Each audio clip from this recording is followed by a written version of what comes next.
Good morning, everybody. This is Leslie with Art Ladle and Spade. Today is the day we are getting our backyard regraded.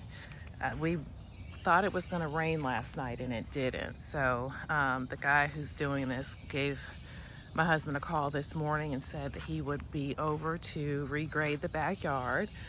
And so I'm going to move these rocks out of the way just to make sure they're not in the way. And he is not going to touch anything this from the tree forward going towards the house. But all of this dirt back here, everything that you see back there, it's all about to be nice and graded. So there's still going to be a slope in the backyard just because there's a natural slope back here. And we've got to make it somewhat match what's going on at the neighbor's house so they don't have a huge mound of dirt. But it will be graded in a way that it will force water towards the back of the house.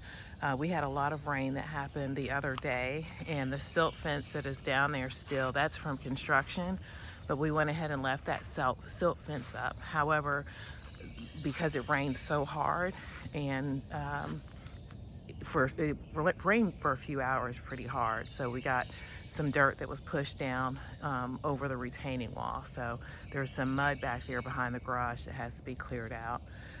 But this is very exciting. I started to create new projects in the front yard to work on, but I get to work on these islands. So that flagstone will be out of the way, will be many different paths. And the third rock garden will probably start somewhere where that green card is. We still need to have the backyard. We're gonna seed the backyard, and we need to get a new fence. And I think I showed previous video where the bees really went at, the carpenter bees really went at the fence, and they weren't happy. They continue to go at the fence. So this is what we're finding out here every morning when we come out or to let the dogs out. We're seeing more and more damage to this fence, and this is from carpenter bees.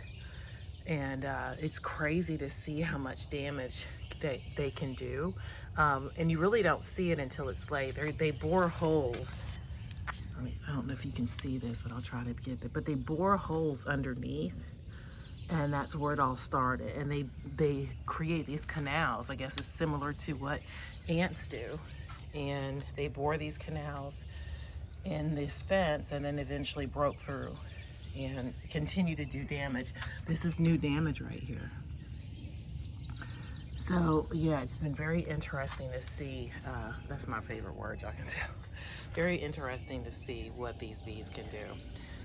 But anyway, again, this is the backyard. All this will be cleaned up.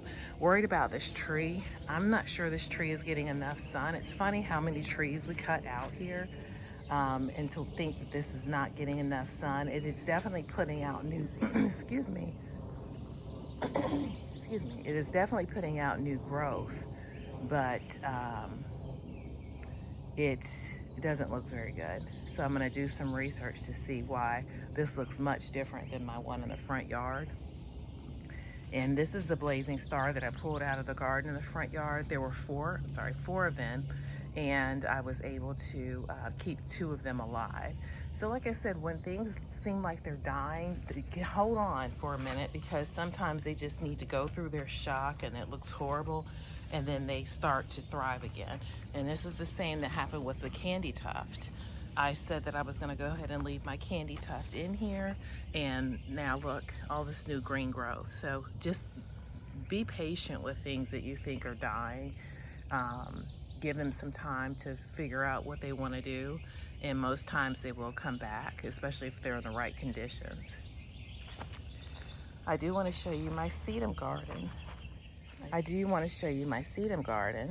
This is my sedum garden here, and very happy here. So I think maybe if I'm not able to create a new space in the front yard, that Brunera and a Stilby that I'm going to pull from the front yard and replace with canna lilies, I may go ahead and put in this sedum garden.